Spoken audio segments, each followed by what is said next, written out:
நீங்க ஒரு லெவலுக்கு ஒரு டீசென்ட் கம்பெனி வச்சிருக்கீங்க, அடுத்த லெவலுக்கு ஸ்கேல் அப் பண்ணணும்னு பாக்குறீங்க. இதுக்கு ரொம்ப முக்கியம் பாத்தீங்கன்னா உங்ககிட்ட இருக்கிறது நல்ல ஸ்டாஃப் இருக்கும். இந்த நல்ல ஸ்டாஃபுக்கு நீங்க உங்க ஒர்க்கை டெலிகேட் பண்ண தெரியும்.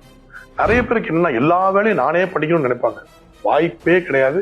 அந்த லெவலே ஸ்டக் அப் பண்ணி நிற்பீங்க. இந்த கம்பெனி அடுத்த லெவலுக்கு போவாது. எங்களை மாதிரி ஒரு கம்பெனி எடுத்துக்கிட்டீங்கன்னா அக்கௌண்ட்ஸ் டிபார்ட்மெண்ட் இருக்கும். அவங்களுக்கு அக்கௌண்ட்ஸ் அதை செக் பண்றதுக்கு ஒரு ஆடிட்டர் இருப்பாரு, ஒரு இன்டர்னல் ஆடிட்டர் இருப்பாரு. இந்த அக்கௌண்ட்ஸ்ல ஏதாவது பில்ஃபரேஜ், ஏதாவது திருட்டு, ஏதாவது ஃப்ராட் நடக்குதான்னு செக் பண்றதுக்கு ஒரு இன்டர்னல் ஆடிட் டீம் இருப்பாங்க. இதெல்லாம் ரொம்ப முக்கியம். இதை ஓவர்லுக் பண்றதுக்கு ஒரு சீஃப் ஃபைனான்சியல் ஆஃபீஸர் இருப்பார். அவர் அப்கோர்ஸ் நீங்க ஓவர்லுக் பண்ணுவீங்க.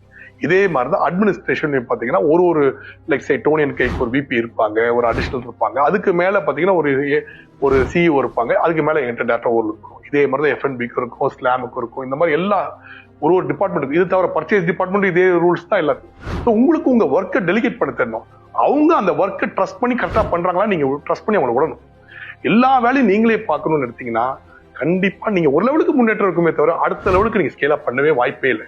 தயவு செய்து ஸ்டாஃப், நல்ல ஸ்டாஃப் வாங்க, அவங்கள ட்ரஸ்ட் பண்ண கத்துக்கோங்க. அதே டைம்ல அவங்கள ரெஸ்பான்சிபிள் ஆக்கிருங்க. நாலாவது விஷயம், தயவு செய்து உங்க ஒர்க்கை ஒரு லெவலுக்கு டெலிகேட் பண்ண தெரியும். அவங்களுக்குலாம் டெலிகேட் பண்ணி அதுக்கப்புறம் நீங்க ஃபாலோ பண்ணுங்க.